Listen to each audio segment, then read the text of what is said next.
Good evening, this is Carol Channing, and this is I've Got a Secret. I've Got a Secret, brought to you tonight by Tony, creator of fine beauty products for the woman who prefers the natural look of beauty care at home. Live from New York, here is I've Got a Secret, starring Gary Moore.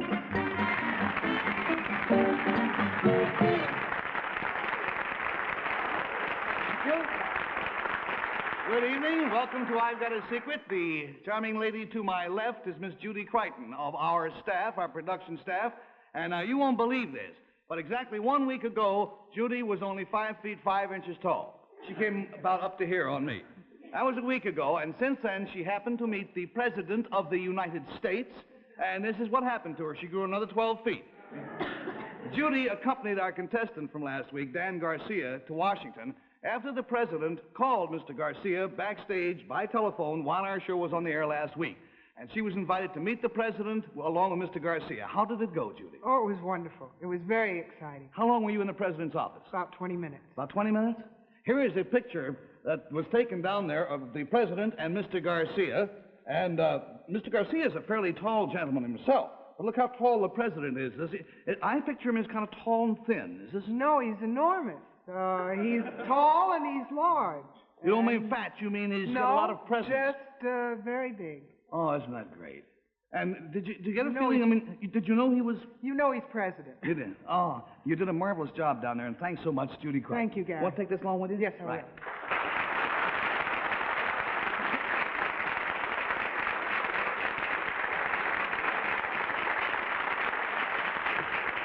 Now then, that you have met our White House correspondent, let's hear from the political bigwigs on our panel.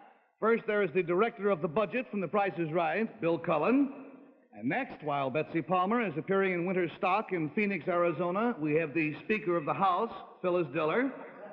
And next, the gentleman who serves as our goodwill ambassador. I think his last assignment was Panama. Henry Morgan. And finally, we all make mistakes. Finally, here we have the People's Choice, Miss Bess Myers, and that's our panel.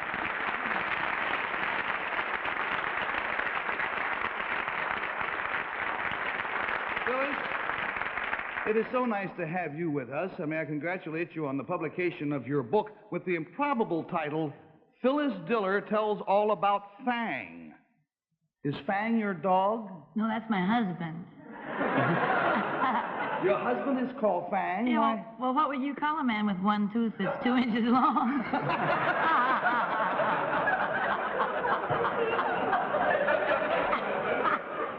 You might call him Kukla. Is that what you're looks like? The one tooth in the front, huh? Well, it's great having you with us, Phil. Thank you. Now, we've met everybody. Let's welcome our first contestant. Will you come in, please, sir?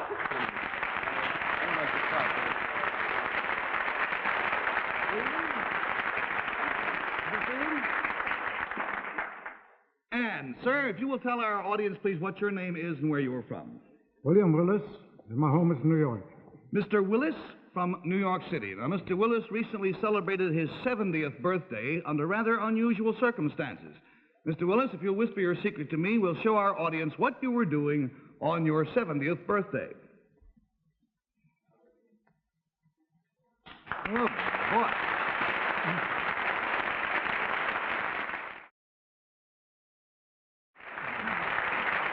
Panel, the clue to Mr. Willis's secret concerns something he did, and we'll start the game with Bill Cullen, please. I don't know what Mr. Willis did, but I know what he wasn't doing on his 70th birthday was shaving. No, he was not doing it. Mr. Willis, is the thing you did a physical thing, sir? Physical and mental both. Uh-huh. Is it the kind of thing that would be unusual for a man to do on his 70th birthday? Unusual for a man to do, period. But on his 70th birthday, indeed unusual. Would this be the kind of a thing that a lady might be more apt to do? No. $20 down, $60 to go. Well, What I should say, it's an unusual thing for anybody to have done. Let's go to Phyllis Diller, please. Mr. Willis, did you do it in water? Yes. Was it ice cold water? No. Was it warm water? Yes. Fresh water? No. Did you stay underwater? No. He was not actually in the water during the major You saved portion. somebody's life. You saved a life? No, just my own. Your own. You saved your own life? Through his skill and his accomplishment. You swam. No. All right, we've lost $40. We got 40 to go. Henry Morgan, please. Well, sir, if you were on the water, were you water skiing? No. Am I warm? Not on a night like this, the biggest blizzard New York has had in 15 years. But you're not warm, no. Is anybody else mentioned in your secret? Somebody, I didn't quite get the I want to question. know if anybody else was mentioned in your secret. I'm sorry, I have a slight touch of probably pneumonia, and Well, there's more laryngitis and stuff. I didn't know what I was going to die from, smoking or this, and I decided both. I don't think I'm going to last through one more question. $60 down, $20 to go, and we go, please, to Bess Myers. Mr. Willis, were you submerged in water? At times. Were But you... only very occasionally, compared to the long range. Oh, I see. Well, I thought perhaps it might have been some kind of a submarine or something that No. went under the water. Now, were you on or in the water constantly, however? Yes. Was it some kind of vessel, some kind of moving vessel? Yes. Was it a raft? Yes. You You almost... did- Pardon? Yeah. Go ahead. It was a journey that you took on a raft. He was in the midst, on his Pacific. 70th Pacific, birthday, right. yeah, he was in the midst of an ocean voyage, and if you don't think that's unusual, he was sailing a raft 7,500 miles across the Pacific Ocean by himself.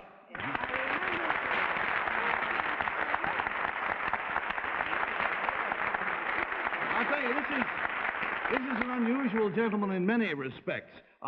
First, let me give you a short rundown on his past history. He took his first ocean voyage as a deck boy on a four-master which sailed from his native Germany around Cape Horn to the United States in 1908. And as was the custom in those days, he jumped ship when he reached America. He became a citizen. He then explored every American frontier, from the oil fields in Texas to prospecting for gold in Alaska. And now at an age when most people would think only of retirement, he made this trip. And to give everyone a better idea of just how far 7,500 miles is, we have a map of the trip here. Now, you see here is the city of Callao, Callao, Peru. And over here comes a line across the Pacific. At this point, it becomes dotted all the way over to Sydney, Australia. It remains solid to Samoa.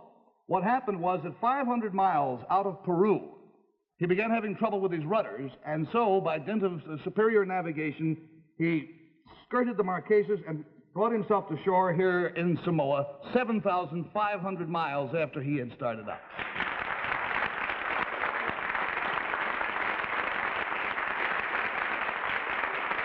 Now, sir, you spent 130 days on the open sea, isn't that right? That's right. Did you make any stops along the way at all? No, I saw no land and never stopped. You did what? I saw no land Saw no land. and made no stop. But he's a master mariner. He always knew where he was. Look at the craft he was navigating, if you will. Now, actually what it is, this is the bow, the front of it, and it sails on 3 steel pontoons. Here he carries a big square sail, back here a smaller triangular mizzen, and up here a jib. And he sailed this thing, no motor on it. No motor, no. He sailed the thing the whole way. And this was his second trip, wasn't it, sir, when he was That's 60? right. When I was 60, I made the voyage also. Then the name of the raft, by the way, is Age Unlimited, which I think is marvelous. Now, did you have any problem of dealing with the solitude? Yes, I did. It was quite a severe strain on me. That's just about the hardest part of the voyage, isn't it? I really? think so. Almost. Well, Mr. Willis, one question I'm sure everyone wants to know the answer to. Just why did you make the trip? I want to prove to America that a person 70 years old doesn't have to go in retirement, go on the sidelines and wait for the end. But if he keeps himself in shape and is optimistic that he can still do things if he makes his mind up to it. He's not only a remarkable man, he's a very stubborn man, because very soon he goes back to Samoa, now that the rudders are fixed, and he is going to finish that trip to Australia, by God.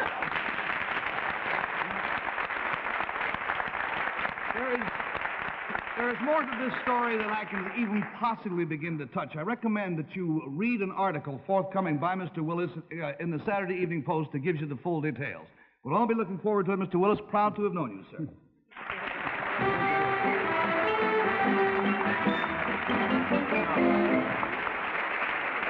We will be back with you again in just a minute, but first let's watch this. This is a signalman on the bridge of a Coast Guard cutter. He can't afford to run out of ink, so he uses the Papermate Piggyback pen. The famous pen with a built-in spare refill. Look, 2 points, 2 ink supplies, one on top of the other. Sort of Piggyback. Get the pen with the built-in spare refill. The Papermate Piggyback pen. We have asked the panel to blindfold themselves, which they now have done. And if you are all quite ready, panel, with your blindfolds on, may we have our next contestant, please. Will you come in?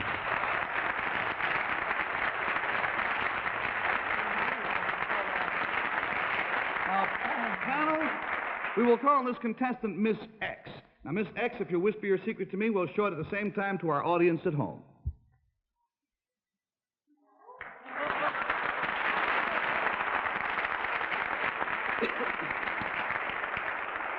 Panel, our contestant, too, has a voice problem, which we will explain later. Well, with all this snow and this weather around, it's not too much of a surprise. The clue to this secret concerns something about her, and we'll start the game with Henry Morgan. Miss X, did you say? Miss X. Miss X. The thing about you, is it something that is visible? Well, it must be, because we have blindfolds on. Are you, wearing something odd? No. Oh, boy.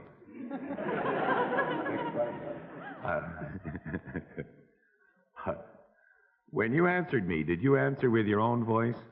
No. She means that her voice usually sounds better than this, but it is she herself who is doing the speaking. Is she speaking through something? No. $20 down, $60 to go, and now we go piece to Bess. Miss X, would we recognize you by your voice? It's hard to say. It's conceivable that at least some members of the panel might. Are you in show business at all? No. Are you someone, however, that we would know personally? Are you acquainted with, are we acquainted with you, rather? I think we have to say partially. Partially. $40 down, $40 to go. Henry and Bess, you may remove your blindfolds. Please give no hints to Bill Cullen or to Phyllis. All right, Bill? Sitting here, putting 2 and 2 together, I pass. All right, we'll accept that. $60 down, $20 to go. We go, please, to Phyllis Diller. Miss X, is the thing that's so special about you the fact that here in the blizzard you have no clothes on?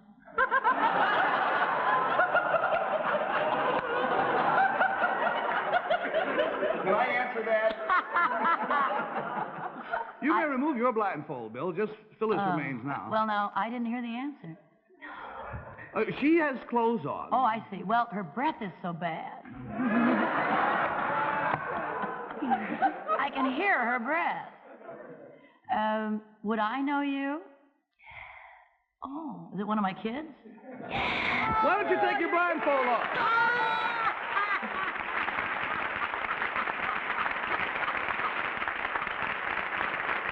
Hi there, Mom.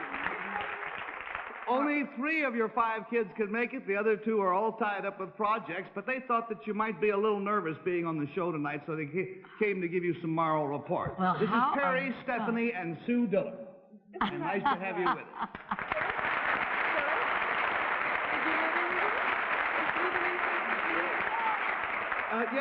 Yes. I want to explain why I passed. Having been on this show for how many years? 9 years that we've been on. I noticed they had saved Phyllis till last, and Nina next to last, and we established that someone here knew them. And my wife's in the studio tonight, and I thought it was either my wife or perhaps Fang. or the children, or somebody like that. That's the reason I passed. Where did you think they were tonight, Phyllis? Well, I thought they were doing their paper route. That's home in St. Louis. When did you all come in, Stephanie? Yesterday. Came in yesterday, got in by plane just before the storm. I don't know how you hid from me that long. Well, it's a big city. It's a big city. But I want to tell you this, I've been having the time of my life with them today. They've been doing all sorts of tricks and stunts. I don't know where they get their sense of humor from. Imagine. Younger folks, it's awful nice to have you with us. Regards to the rest of the family, you can see your mom right after the show.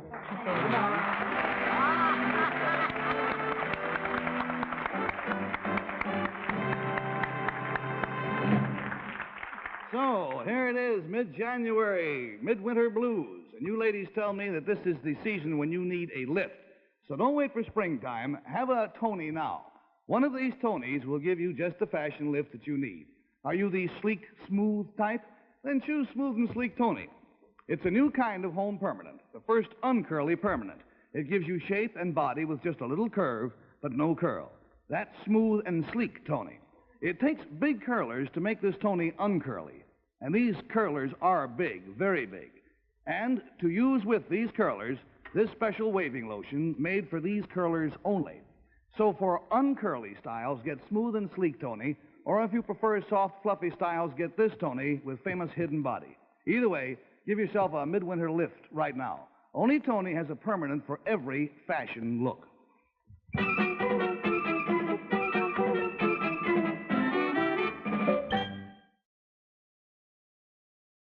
Now it is time to meet our special guest for tonight. She mushed through the snow and the blizzard and the wind and the what all on foot, coming directly tonight from rehearsals for the Broadway musical in which she is starring. It's called Hello, Dolly. It opens later this week. Here, bless her heart, is Carol Channing.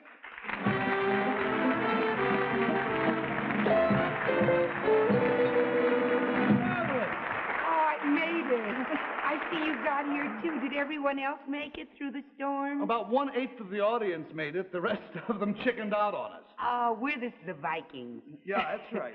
Now, Carol, in this show that you're doing, Hello, Yes. Dolly, Yes. you play the part of a matchmaker, right? That's right. You are a lady who makes her living by introducing single girls to eligible men and tries to marry them off, That's right, Gary. Yes. Sounds like fun. Oh, it is fun. I really enjoy it, Gary. You know, and I was wondering if the panel would like to try matchmaking a little for itself tonight. Well, I'm sure they will. Now, if we can open the curtains, we're going to let you meet a group of attractive ladies whom we invited to the studio tonight. Can we open the curtains, please? Hello, ladies.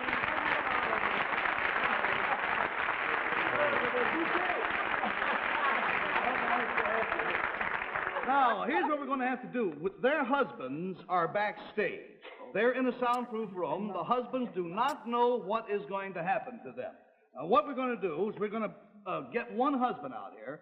He will be blindfolded, will not be able to see his wife, but he will describe her from memory. You remember your husband, don't you? Nice fellow. They will describe him, and the panel will have to match up the husband with the wife according to the description of the wife. Now, let's first zero in on the first wife while you get the gentleman out of the soundproof room, any one of them, please, and send them out here. And now the audience at home knows which one we are going to concentrate on. Will the gentleman come out? Here you are. I got you, sir. Now, you come over here, turn around this way. There are no tricks. Now, there's a chair right behind you if you'll be seated. There you are. What is your name, sir? Harold McGann? Harold McGann. Yes, sir. All right. Now, Carol Channing has a surprise in store for you. Now, Bill Cullen, dear, Yes. if you guess this gentleman's wife from his description of her, Yes. this gentleman will win $100. Isn't that right, Gary? Oh, yes. All right. Now, would you please describe, first of all, how long have you been married? 20 years. 20 years. Well, he should know then what she looks. Now, would you tell us what your wife looks like? None of her spiritual attributes. I mean, what is like her height, weight, eyes, nose, mouth, hair, but not her clothing. Right now, I wish you were bald, I'll tell you.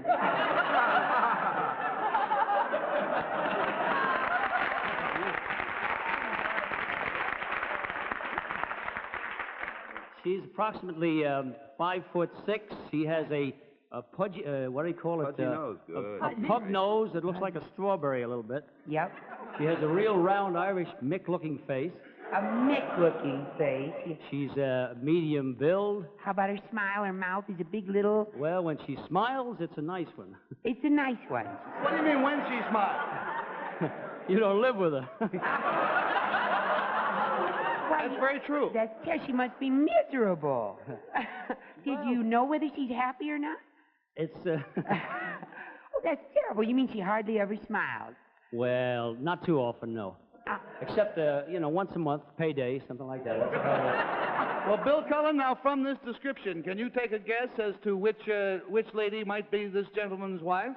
Well, with his description, 5'6", a pudgy nose, medium build, and never smiles, I'm looking for the woman up there who looks madder than any of the rest.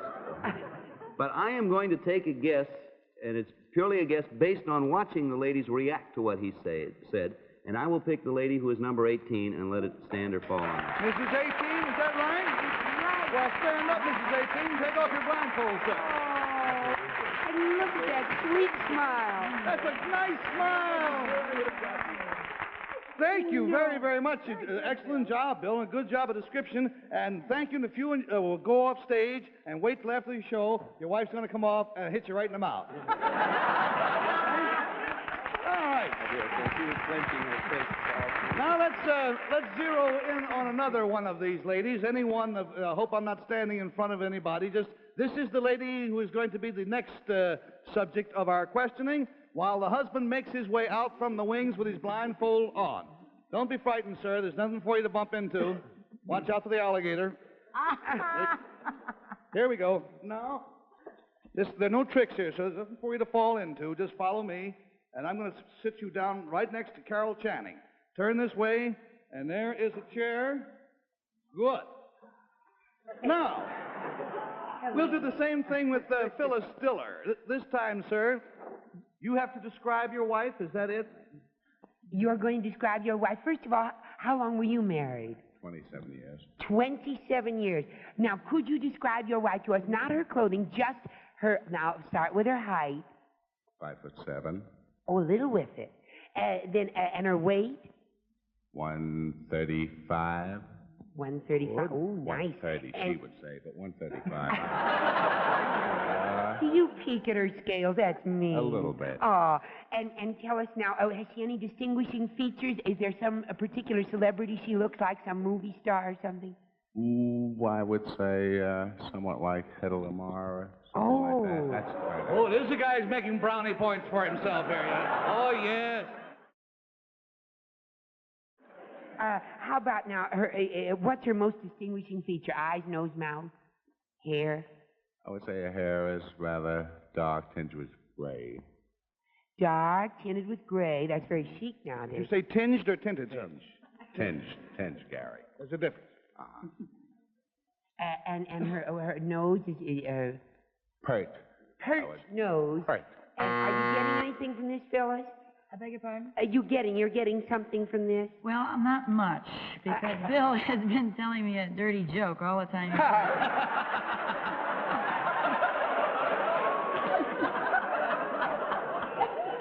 He had a problem. I helped him. Yes, he didn't help you. Listening. However, I got some ideas. All right. But they don't have anything to do with the show. No, I think that this gentleman is married to 12, 13, and 19.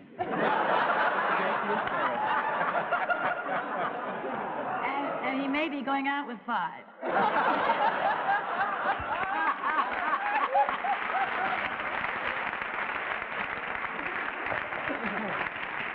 Is that as close as you think you can get? Well, I'll tell you, I'd put on the nose on 19. Number 19. Are you the lady in question, number 19? No, she is not. So let's forge on to Henry Morgan. And what are you going to allow Henry to do by... Well, Henry, now we will get into this gentleman will win $50 if you can guess by a description of her clothing and the jewelry she has on. You've been with her all evening. What did she wear tonight? Brother.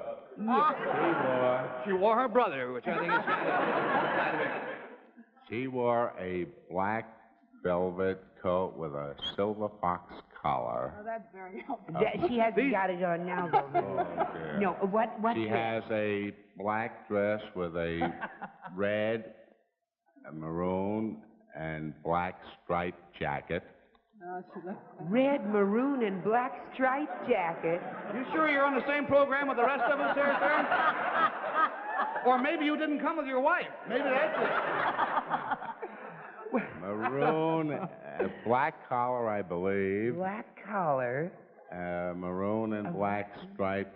Sounds like something Phyllis jacket. would wear, doesn't it? Yes, it does. Does she? It looks like Phyllis, I see. Then what earrings? Did she have any earrings on? She has earrings that are rather pinkish, I believe. All right, that's all the time we've got, Henry. Based on the pinkish earrings and the maroon jacket, which I defy you to find, which lady do you think we're I was talking going to say it was perfectly clear who it is, but I don't want to embarrass him. Thank you. After hearing that, all the things that this lady's wearing. I tell you, we can pick in sets now. No, now you got to take one. We got 15 seconds. 14. Number 14. Is this the right lady? No, it is not. Will this gentleman's wife stand up, please? 13. Number 13. Unlucky 13. Remove your blindfold, sir, if you will. Stand up and look at your wife's maroon jacket that she's wearing. Thank you, sir, very, very much for being with us. Pinky. You, dear girl. Yes, much dear. love to you and much luck on your opening this Thursday night. Thank you, Carol dear. Channing. Thank you.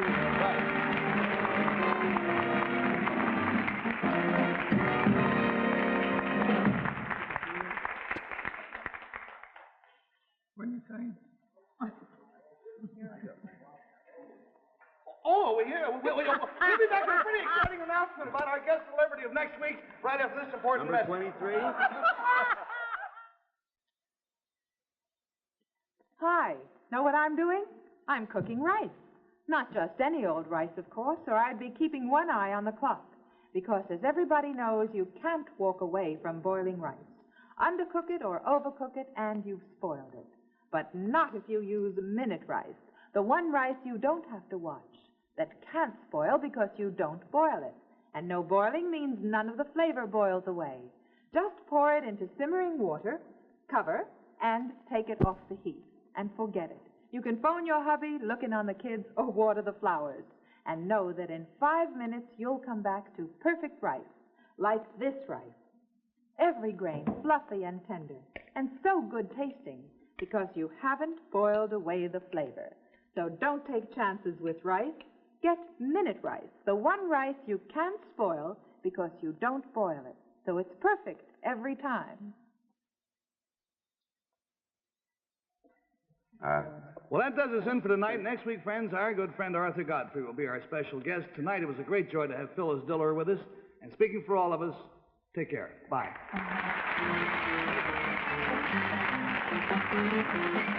Be sure to watch My Favorite Martian Sunday evenings over most of these stations.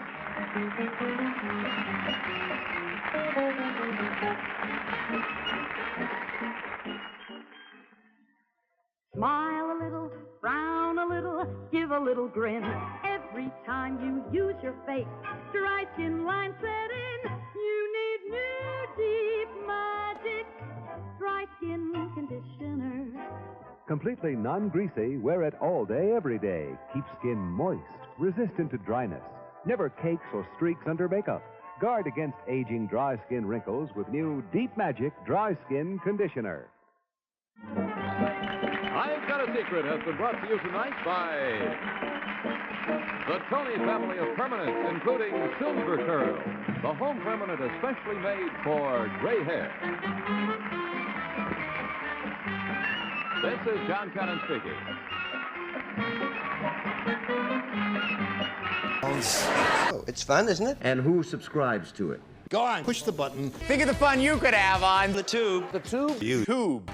Tube. TV tubes. That's a lot of fun, isn't it? It's going to be a lot more fun If you keep going the way you're going. Go on, push the button. Please subscribe. I hope they're watching.